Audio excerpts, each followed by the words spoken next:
Mm. So same thing with a metallurgist. I got to understand what a day-to-day looks like at Impala Platinum.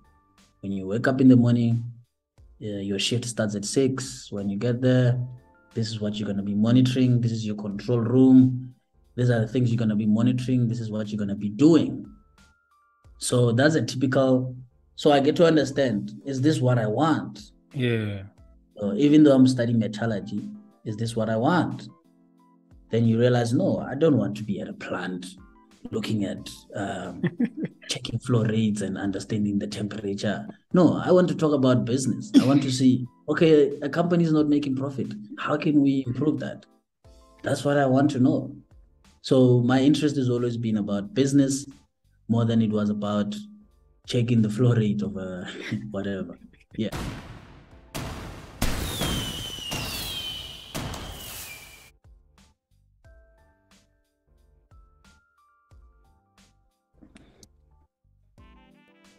So, where's home? Home. Oh, uh, so I grew up in Limpopo, Mahlatse. To be specific, Mahlatse Ramanamel. That's where I grew up. Yeah, and then my other home, it's in Gauteng. Yeah. So, but my real home, it's definitely sorry, Limpopo. That's where I grew up. Did my matric there. I've always loved Limpopo. I'm a rural boy, village boy, straight from the village.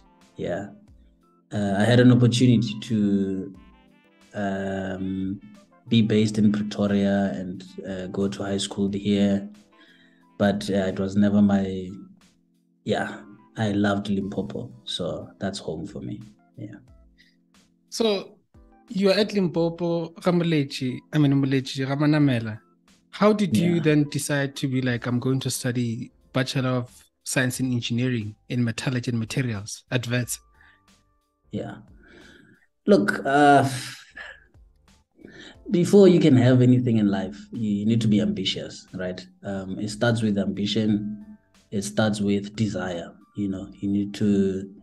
Those are one of the things that if you read the book Think and Grow Rich by Napoleon Hill, he speaks about that. The first thing is desire. You need to have desire. Mm-hmm. So I always had desire to be something big.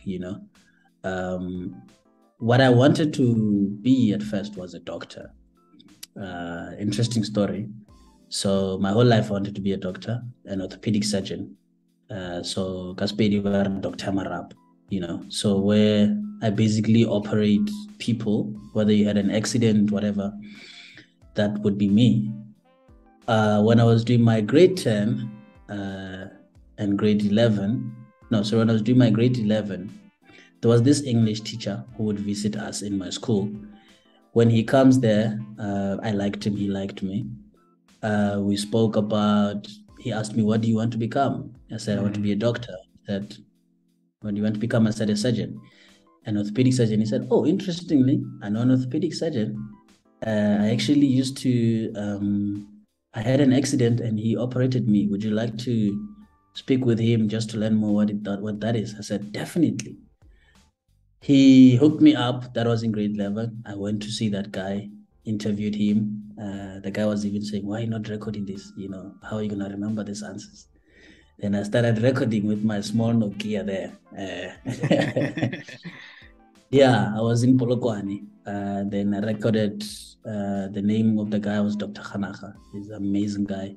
We're actually friends even now. And he's an old man, but yeah, a good man. So asked him all the questions about being an orthopedic surgeon. I know how long it takes in total. I know it told me how it takes long, stuff like that. So after that, cool. I didn't change my mind. I applied for medicine at UCT. Then I got accepted. And then when I think it was the last month before Vets closed, I started having doubts, man. I don't know why. It was in August. I started having doubts about doing medicine. Like, but you've been accepted, man. Why don't you just take it? I said, no, I don't think I like this. Then I went back to the guy. I had his number now. I called him again. Can I see you? He said, sure. I said, I'm having doubts. I'm not sure if I want to do medicine anymore. I don't know, but I'm just having doubts. And he said, you know what? Here's the pros and cons again. Now he broke it down straight up. He said, what are you comparing it to? I said, metallurgy. Metallurgy, how I came across metallurgy, it was through my physics teacher. She told me that metallurgy makes money. I read about it. I read about other courses, and I thought, okay, metallurgy looks good. I'll take it. Mm-hmm. Then the doctor said to me, okay, metallurgy takes 4 years. To be a surgeon in total, it's going to be about 13 years. 6 years of general medicine. After that, now to specialize, it's going to take another 7 years. And then in total, that would be 30 years for you. Yeah. And that's provided, obviously, you don't fail. Yes. Remember that. Provided you don't fail. So when we counted at the time, by the time I'm a surgeon, I would be around 29, which is not bad anyway. It's not like it's a bad thing. Sure. You'll still be making money. You'll still be working anyway. So yeah, all those things, I started comparing those things. He told me many things about how if you operate someone, you cut their finger by mistake, they can sue you, and they can sue you for millions. So the disadvantages, the advantages broke it down for me, and I was like, you know what? I think now I have peace. I can apply for metallurgy. Now the issue was I didn't have an application form. So we were doing it the traditional way, where in my area, where you send a letter to Wits, Wits sends you the application forms, then you fill them in. We were not doing online applications. Then I had a friend who had Wits application forms because I wanted Wits, and he and I had UP. I didn't want to study UP. I didn't want UP. I wanted Wits. So we exchanged the forms. I gave him the UP ones. They gave me the Wits ones. Then I applied. And yeah, that's how I got into metallurgy. Yeah. That's nice, man. I think sometimes we just lack that.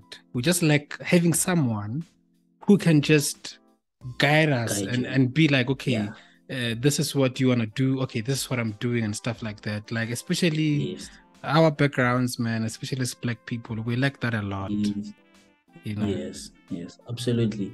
That's very true. And it's unfortunate also that some people don't even look for help on top of that. You know, it's not like those people are not there. I mean, sometimes we have lives. It's difficult to say, I'm going to initiate things and say, I want to help people. Yeah. That's why you don't have a lot of Mother Teresas, you know. You don't have a lot of Mother Teresas. That person said, this is what I'm devoting my life to, you know. So other people, I work as a data scientist. Sometimes some people don't be like, I'm going to take an initiative. I'm going to create opportunities for young professionals in data science. I'm going to teach them 1, 2, 3 or whatever. The young professionals, sometimes they need to be the ones provoking those guys, poking them and say, I want to learn. Can you help me? For some people, if you poke them, they will say yes. I've been looking to do that, but I've been lazy to start. I've been wanting to mentor someone, but I've been lazy to start. So thank you for coming. So at the same time, you inspire the guy as much as he inspires you. And it's a mutual relationship, you know, yeah. So now you land at Wits. You do first year. What were some of the challenges that you faced in your first year? In my first year, some of the challenges was that I was staying a bit far from Wits. It was a bit of a long walking distance. So you'd get lazy sometimes to go to class.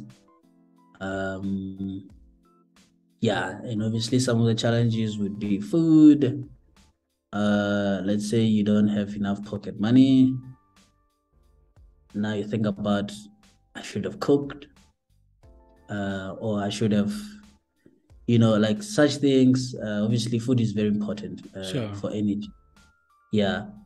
And what would be one of the difficulties would be, I think, transitioning from a point where you didn't have so much fun in high school.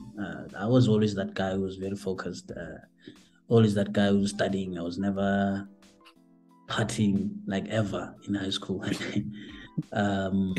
I mean, I was going to parties. If you have like a 19th birthday party or 21st, that I would go, but you wouldn't find me at a pub or a tavern, never.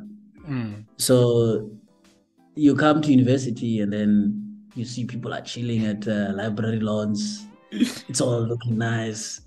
You're like, people, so you can study and still chill. Oh, you can do that.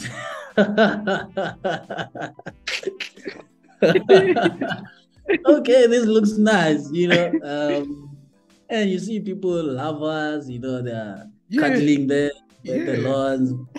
I mean, at the end of the day, it's one of the things I dreamt of was that, when I get to varsity, I'm definitely gonna be with a girlfriend and all those things. Yeah. Sure. So some of the challenges was definitely balancing. So balancing that type of life. Not that I wasn't having that much fun, but yeah, just balancing the whole, balancing your studies with, because in university, trust me, you need to have a life outside studies. Otherwise, it's difficult. It's not very. There was this guy I once stayed with. That guy would party every single weekend. He was studying accounting. That guy graduated record time. That guy was studying. He would be studying while he's listening to music. The music would be loud. I don't know how he did it. I can't do that. Yeah. I don't know how you can play loud music while you're studying in your room. Very loud. But he graduated record time. Yeah. Record time. Yeah. So you need to understand yourself. You need to have a balance. Don't do one thing too much. Doing one thing too much, meaning always studying. You start becoming very slow. Hence why when I was in high school, I used to exercise. Every Friday I was running. When I got to varsity, I would also do that. I would run or I would start going to gym. Even today, in this day and age, I still work out because that's how I get to refresh my mind. Working out is very important. It also keeps me motivated because it's incredible how the mind works when you exercise. Like, try it one day, take a long run, and just check the difference when you start discussing ideas or discussing whatever. Listen to your brain. You'll be shocked at how exercising, actually, I believe exercising rebuilds brain cells somehow. I believe that. Maybe there is a study that it does. Right? There is actually a study on this. In fact, when I got into exercising myself, it was after I watched this other video of this other doctor, professor at, I think, one of the universities. I don't know if she's from Stanford or Cambridge, but between the two. Her name is Dr. Wenchi Suzuki, I think. So she was giving a TEDx talk about exercise and the brain. And there is something in neurosciences called neuroplasticity. So basically, when you exercise, it's more like the brain is more like a muscle. Just like when you lift, you're breaking the muscle and the muscle will then generate again. So when you exercise, she was saying that actually there are new brain cells that are formed, like new ones. Oh, new. You're not rebuilding. You're not, like there's new brain cells that are being formed, and also the synapses. That's why your thought process becomes very efficient. If you become very sharp. Yeah. So I think, you are very right. And people can also check that, lady. Yeah. Her name is Wendy Suzuki. I remember it now. Suzuki. Wendy Suzuki. I'll check it out. Yeah. Okay. So that's where the because I see now, even now, I can see that you can working scrum half rugby. That's scrum half. Come on, man, I'm still small. But I do want to get bigger, so definitely in the next few months I'll probably. It's just that sometimes I starve myself, so you shouldn't starve yourself when you want to gain. Sometimes I don't eat breakfast. I eat up until like 1 o'clock. Are you doing intermittent fasting? No, definitely not. That's for people who want to lose weight.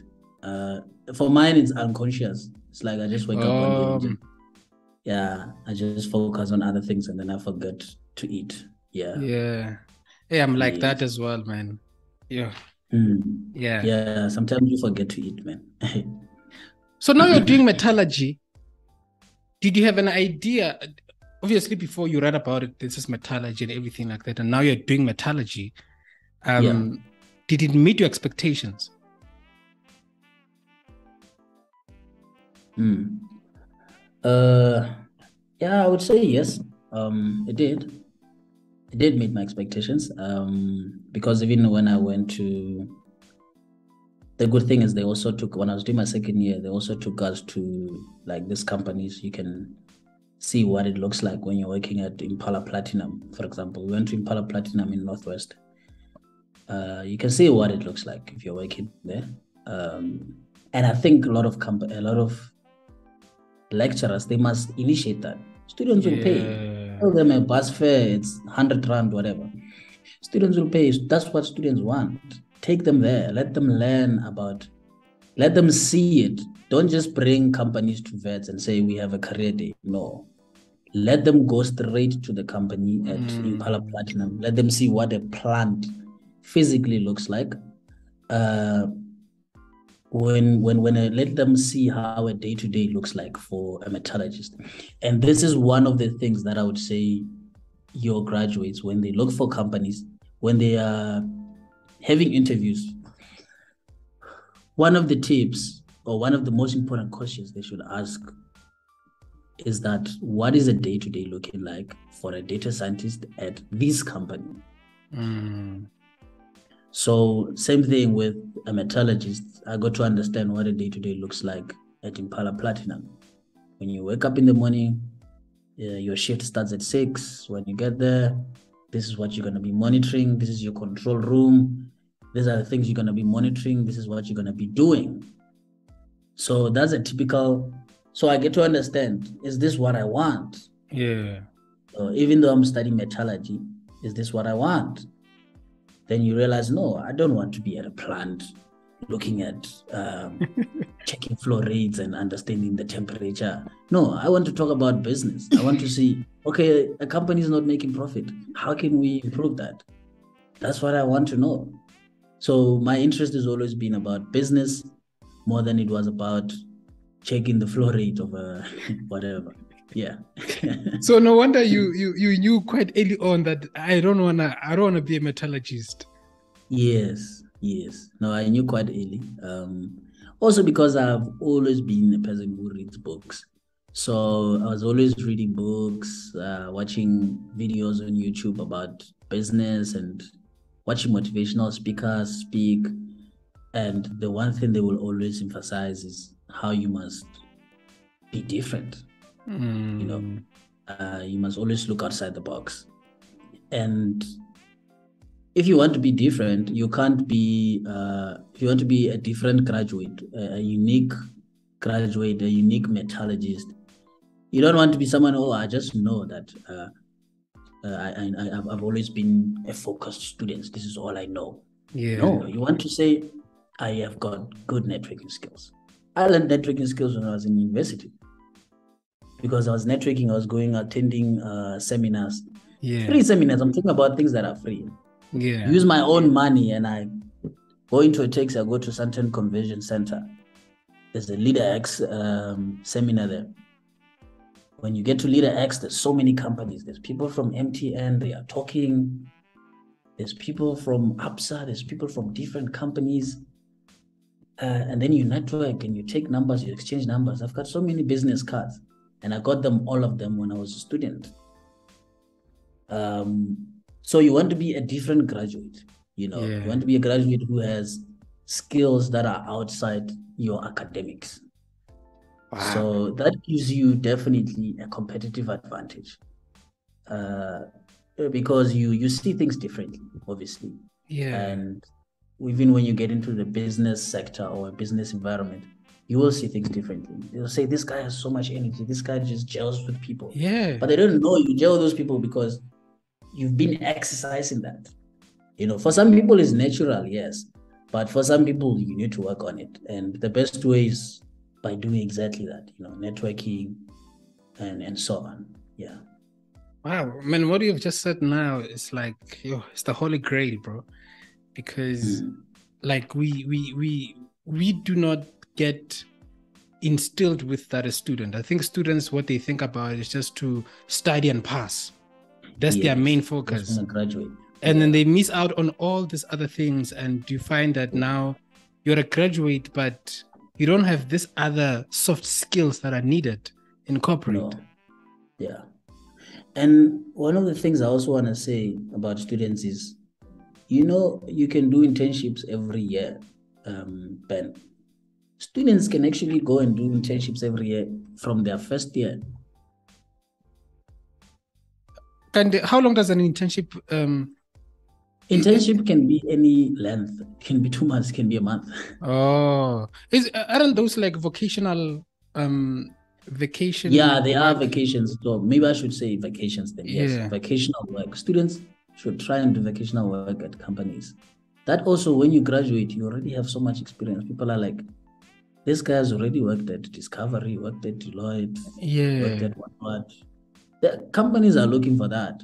And sometimes people don't know they need someone until you come along. Let's say I'm working at this company and I've got too much work and there's certain things I just don't want to do because they're just too basic and they're wasting my time. That's why companies recruit interns and vocational work. Okay, I will ask this guy to come and work for us for 3 months. At least he will be able to do this thing for me every month. So every month this guy will be doing 1, 2, 3 for us, or every day will be doing this for us. Then I don't have to do that anymore. I can focus on the main thing. You get it? Yeah. I see. So companies are looking, man. You can always approach people, and the best way is through LinkedIn. You just text someone, okay, I'm interested in a company like Discovery. I've read about the website and I think it's exciting. Sure. Here's a guy who works at Discovery. You text him, look, man, even if it's for a month, can I just do this thing? It's called job shadowing. Can I just come and do a job? Yeah. If you guys don't mind that. And he says, the challenge obviously might be if he says, we don't have a budget, we might not be able to pay you. That's where the challenge is. But if you don't mind that, then you go. Some people say we're not gonna pay you, and then you work, and after that, maybe they feel guilty because you've been doing so well, and they say, no, we must give this guy something. Yeah. What does a metallurgist do?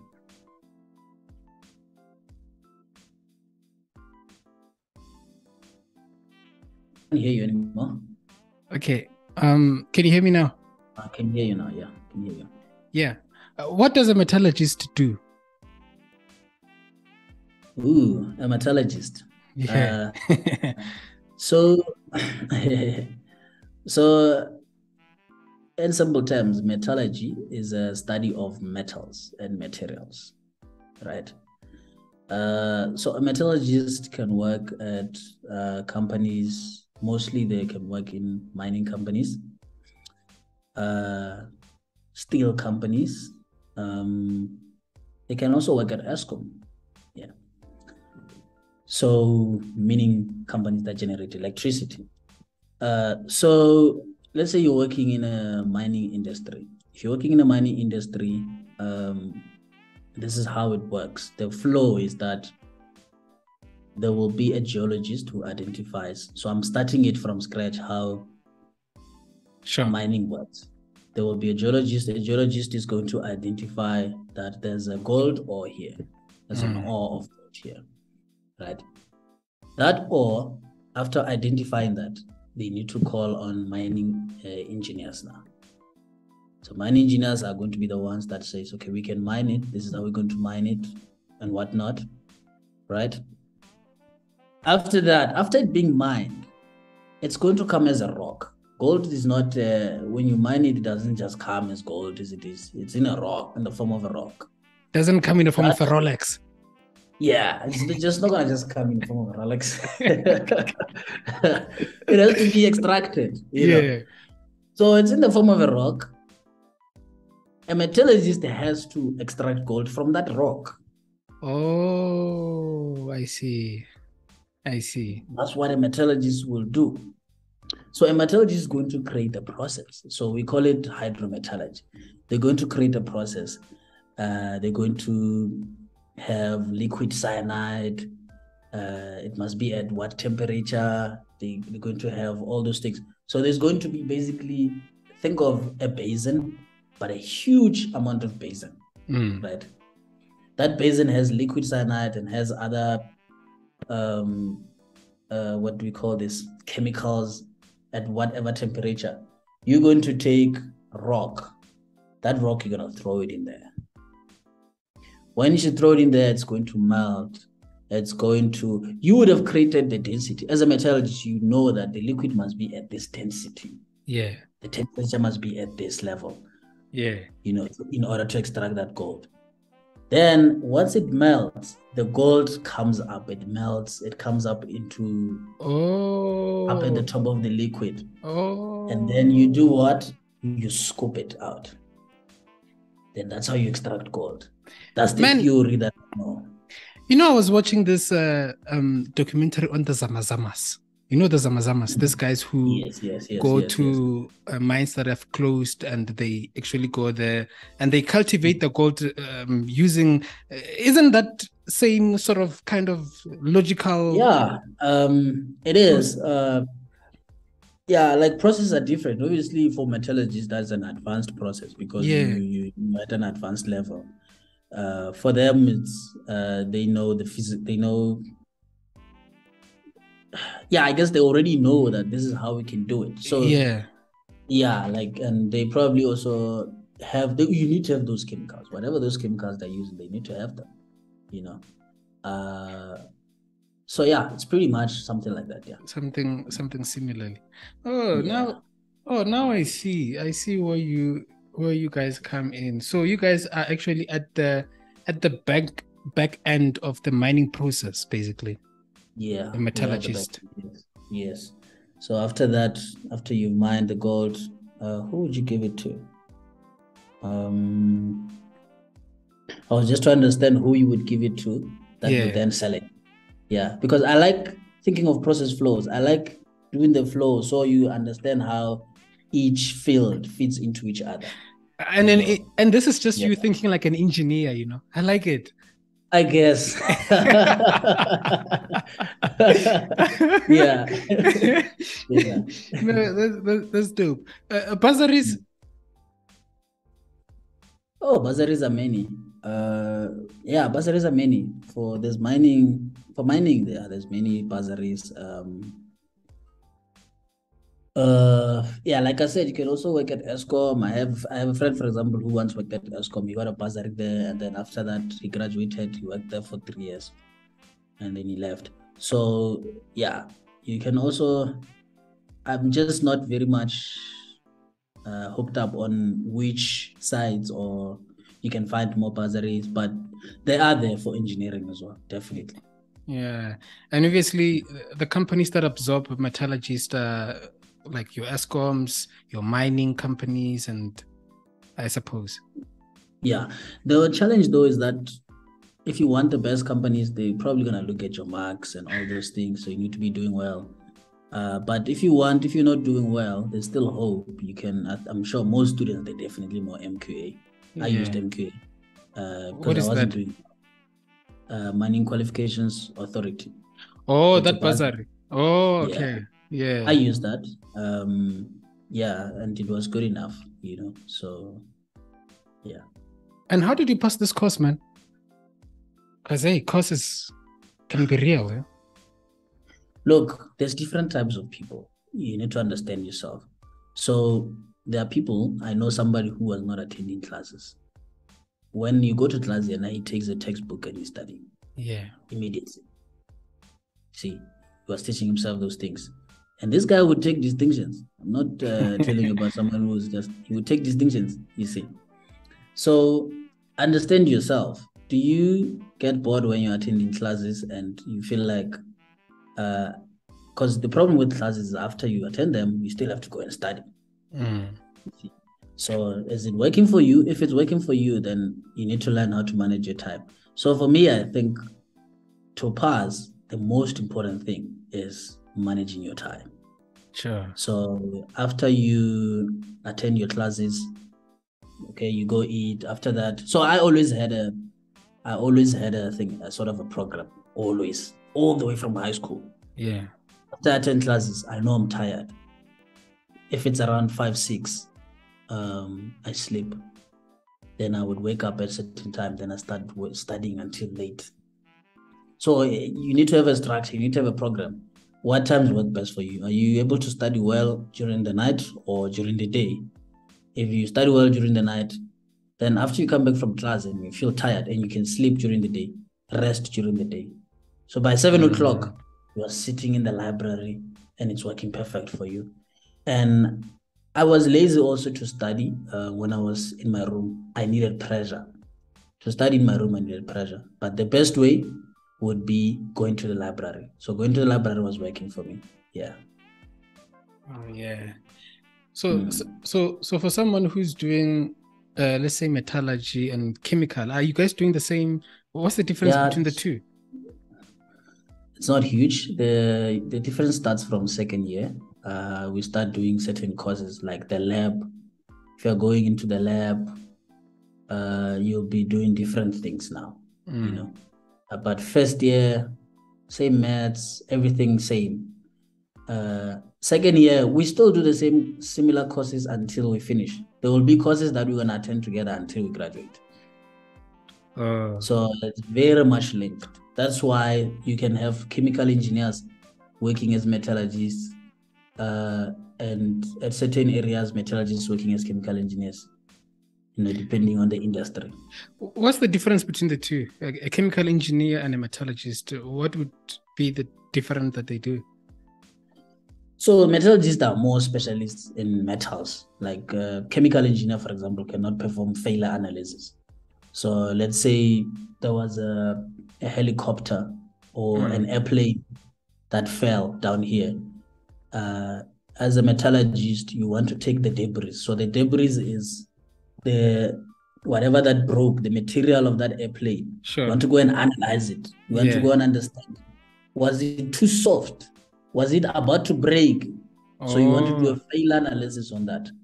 A chemical engineer can't do that. They don't know how to perform failure analysis. The metallurgist only will know how to do that.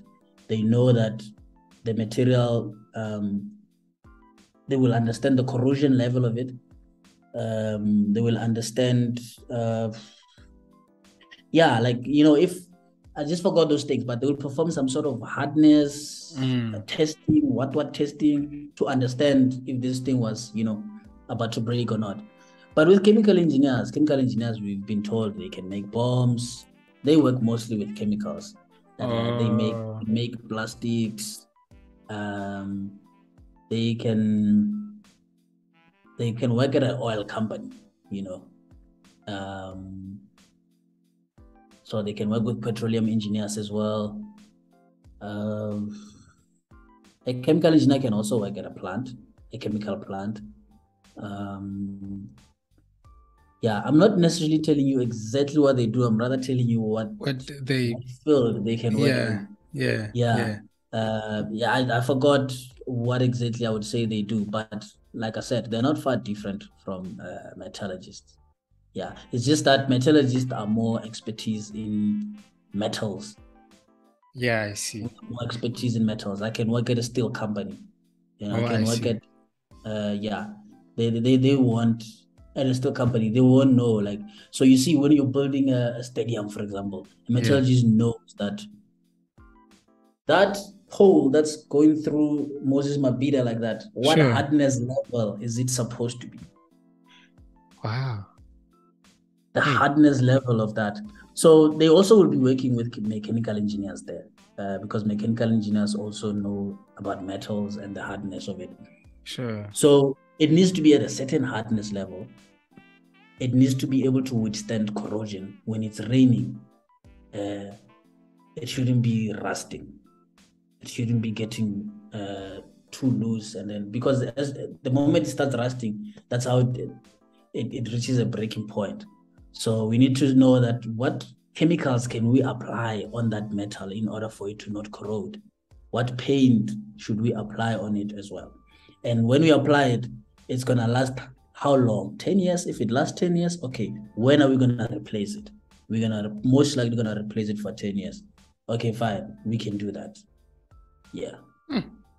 So now, I was reading this, what happened, in Durban, some couple of the floods, And someone was suggesting to say that, because of corruption, you'd find that some infrastructure, because of, these things of tenders, then we just find someone and you find that, because of that, the infrastructure then is not really that sustainable. Yes. And when you're saying those things, I'm thinking about those things to say, actually, infrastructure wise, those things are important, because otherwise then you'd be spending. Very important. And they're very important. And the problem is some people,